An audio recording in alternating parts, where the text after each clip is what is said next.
So this was first year university. I was fresh out of high school, ready for a new experience. One thing led to another, and I got myself a girlfriend. And then after like 3-4 months, I found out she was cheating on me, and I called it off. It sucked. It put me in a really bad spot. Like, I had good confidence in myself, and that breakup shot down everything. Like, my confidence, my grades, everything was just turbo shit. I went into a spiral way down. Basically every girl I met, I was like, I want to date her. I want to date that person, which is bad. That's not the way you should be looking at girls, nor is that the way you should be, carrying your life. It's just terrible. But I couldn't help it. My mindset was in a spiral. I was in a really bad spot. So I did something with being broken, was I turned to what I really liked, which was Melee, Smash Brothers. I turned into Smash Brothers. So the Smash Brothers thing was going pretty well. I was running events. I was a TO. I made a bunch of new friends, and their friends brought their friends, and some of them were girls, and they were single, and they didn't see each other that way. So I was like, let's go. I was into this girl. I'm not gonna share her name, but I basically did like the red carpet thing. Like, she wanted something, I got it. Like, it was like no question. So we were talking, and then we kind of like hit it off, whatever. This one time, like this is how I knew I was simping. I remember this one specific thing I did for her. She was in class, and she tweeted, "Man, I could go for some Krispy Kreme donuts. I've been craving Krispy Kreme donuts." And I go into a building selling Krispy Kreme donuts, and they sold like a whole box of them for $10. I'm like, $10? $10? It's easy. It's easy, $10. I go like a few blocks where her building was. I sat in front. I found her class. I didn't know where her class was. I found it. So there was like a door and a bench, like a school bench. So I sat in front of that bench, and I texted her, "Hey, come out for a surprise." She texted me like, "What the fuck?" Literally WTF in all caps. She's like, where are you? Where the fuck are you? And I'm like, just come outside your door, check. She's like, "I really can't right now." And I'm like, "You're gonna regret it." And it was creepy. It was simpy and creepy and weird. I thought I was being cute. I thought I was being cool and, like, check out the surprise, like a Romeo style. But she came out and she was like, what'd you get me? What is this? And I was like, check it out. And it was like Krispy Kreme donuts. And she's like, "Oh my God, wow, you actually got Krispy Kreme donuts?" And I was like, "Yeah. Like, I saw your tweet." And she was like, "Ew, that's so..." At that moment, it was like, as soon as I thought the reaction would be much different. I thought she'd be like, "Oh my God, you got Krispy Kreme donuts," right? And she'd be like all over me. No, that wasn't the case. She was like, "Ew." She said, "Ew." I was like, "What do you mean, ew?" She's like, "I'll have like one donut, but like I really wasn't. My friend got Krispy Kreme donuts, and he wasn't sharing." And I was like, "Well, here's all of them for you," which is the most simp thing you can say, and it was so gross. So I was like offering it to her, like, "Hey, here." It's like no, I can't. She's like, "I just ate. I'm full. I'll have one, maybe half," and that was it. She took half a donut and left. She was like, "Thanks, I'll see you around." Went back into her class, and now I'm sitting with 12 and a half donuts. Went back into the Smash group. I said, "Hey, I got donuts." So yeah, that was the first girl. Okay, the first girl I simped on. It took a huge punch to the gut when she started dating my friend, and I was super sad. But it was a good deal. It was a good deal. We're still good friends to this day. I could literally text her up. After number one, everything went back to normal. Everything normalized. I'm back in the Smash group. I'm back just doing my Smash thing. It's late at night. And my friend brings this girl. I'm like, whoa. She kind of cute, not gonna lie. And so, you know, we talk, we introduce ourselves, we get to know each other a little bit. Everything's chill. She leaves. And I talk to my buddy, I say, damn man, your girl's really cute. And he looks at me dead in my eyes and says, that's not my girl. Oh. I go for number 2. I'm just doing my smash thing, just chilling, hanging out. She comes back the next day. So we're chilling. She wants to sit down, there's no seats. I'm like, just sit beside me. Cool. So you know how you're friends and then you kind of like build your friendship to a point where like you can be comfortable with like touching? You know what I mean? Like there's levels to it, right?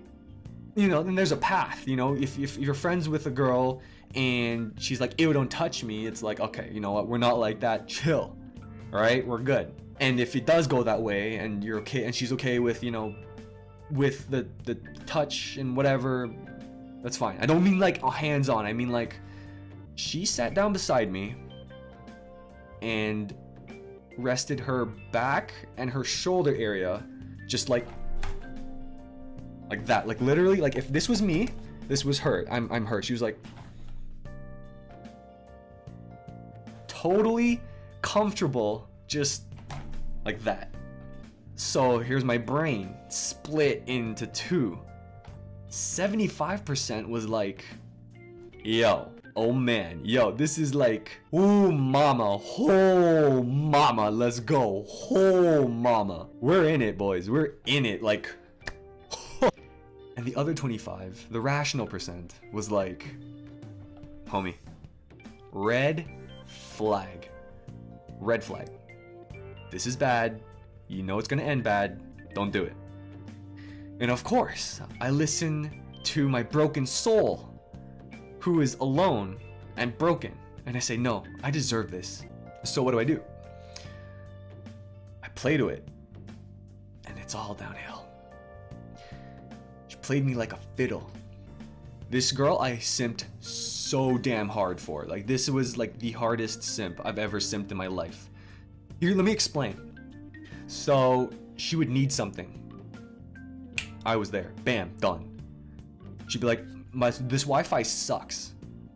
Mind you, like I'd never used my data for hotspotting ever. And I'd never hotspot for anybody, not for my best friend, not for my mom, not for anybody, for nobody. Cause I was like, that costs money. That was like data plans were in Canada are turbo shit. Like you can pay like $100 for 10 gigs, and it's like it's bullshit. But like that's how it was. So I used it. She's like, I need Wi-Fi. It's Wi-Fi shit. I go, use my hotspot. She goes, okay. I'm like, yeah, I got points. I got points there. And she knew what she was doing. She would play me. She would do that playful stomp and touch me. And the skinship. That's what like was killing me. She was a tease. But anyways, she would give hints. She would hint. She would just hint and flirt and go in and out and web in and flow, all this stuff. And I fell for every single one. It was bad. Like this went on for like about a year or so, a year or two maybe. And number 1, I was good friends with her. She knew about number 2, and she's like, homie, stop. No, it's not working. And I go, but I have a plan. I have a plan. I'm gonna execute my plan. And she goes, no, plans never work. She like, Siri, you don't. It's never. There's no plan. There's no plan for any of this. I didn't listen, obviously, because I thought I had a chance. More and more, she would hang out with guy friends. As soon as I thought I was within her inner circle, she hung out with guy friends and other girlfriends. And I was like, and they were much more, you know, hugging and intimate contact with that group. And I wasn't there. I was like, how do I get there? And that, my friends, is a key simp moment. When you see that the girl you're after is more flirty with other dudes in that sense, and she's not that with you, you are in a simp position. You are not, you've lost basically. But I was too much here and too much somewhere else to really rationalize that whole ideology, really. So what do? I do what every simp does. Go with it. I went with it. I didn't care. I really didn't care about how she was chill with other dudes and not with me, but I could get there, you know, and I'd be okay with that. Ugh. So how did I get out? She eventually stopped visiting the Smash Brothers lounge, and that allowed me to reset and focus. She'd come in and out, but not enough time for me to really go back to simp mode. I was gonna simp, but she was there for like 5 minutes, and I was doing something with the Smash guys, just hanging out, chilling, and she'd be gone, and then I'm just like, all right, whatever. So it was literally a grace of God that she was just not in the area at the time, that she was just not there. So I just had to like reset back into, so everything was cool now. Everything was cool. Nothing was resolved, but at the very least, everything was cool. I was back to being me. I wasn't a simp for number 2 at the time. Here comes number 3. Number 3 was an odd case because there was an actual connection. So here I wasn't really a simp. Okay, at this point, there's the girl number 3. Girl number 3, she was like the head of something at Ryerson for esports, and I was the Smash director. We hang out at a bar, go out with friends, having a good time, just chilling, talking about like tequila and our favorite drinks. I come home, I'm a little buzzed, everything's cool. He texts me, he sends me a DM, he goes, yo JC, how do you feel about number 3? And I go, she's kind of cute. He goes, go for it. This is the same guy, same friend who said go for it for number 2, but he was like, just, all right, whatever you want, just do it. But number three, he was like, do it. I was like, oh, okay. And at this point, I'm like, okay, number 1, we're good friends. Whatever. Number 2, kind of left me in the dust. No news from her. I can write her off. Number 3, I got myself a shot. Number 3 and I hung out a lot. Like we were chill. We were just hanging out, having fun. We actually grew a friendship, and it grew into something. It was like nice. It was nice and natural. It felt proper. And we would text each other, hey, what time is your final class? Oh, I'm done at this time. Oh, want to go home together? We were good friends. We actually like became like solid and close. So we built something. But we also I felt the connection, and I'm like, okay, I'm gonna ask her out. I think I'm gonna pull the trigger here, and I take her from the Smash area lounge in our university, and I take her to like somewhere upstairs in the same building, but like a different area where it's like there's no people. So it's late at night, not hard to find a spot, and I sit her down. I go, hey, and she was giggling, and she's like, sure. What do you mean, yeah? Okay, wow. This turned out great. This turned out perfect. Yeah. So here I am. No news. No news from her. Nothing. I start texting her over and over and over again. I'm like, okay, well, maybe you're busy. Maybe you're busy. Nothing. I text her the next day, the following day. Hey, good morning, what's up? Nothing. Zero. Like, there's no news from her.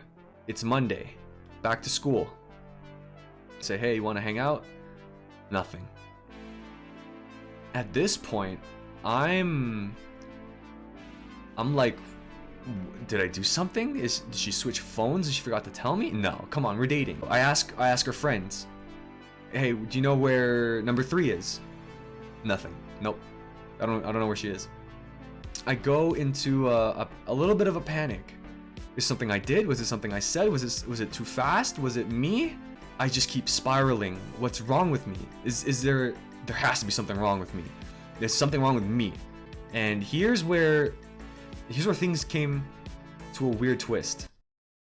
here I am. I'm back in the Smash area, just chilling, hanging out, and I'm kind of lost with number 3. Number 3 kind of just ghosted me. I don't know where she is, what happened, where she went. No fucking clue. No idea where she is. Just done. I'm back in equilibrium. I'm back in my chill state. I'm playing Smash. I'm chill. I'm good. Hanging out with the homies. The homies never betray. I'm just chilling with the homies. You know, girl problems. None.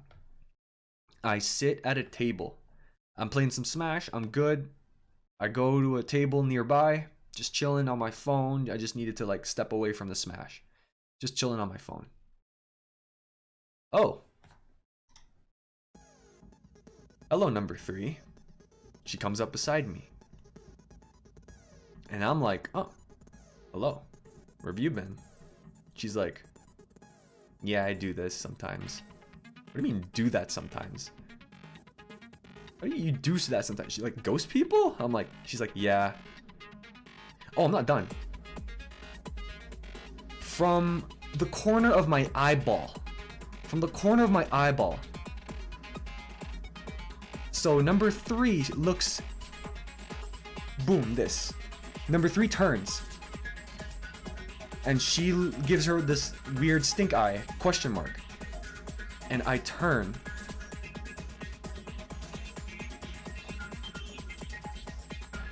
It's number 2. What do I do?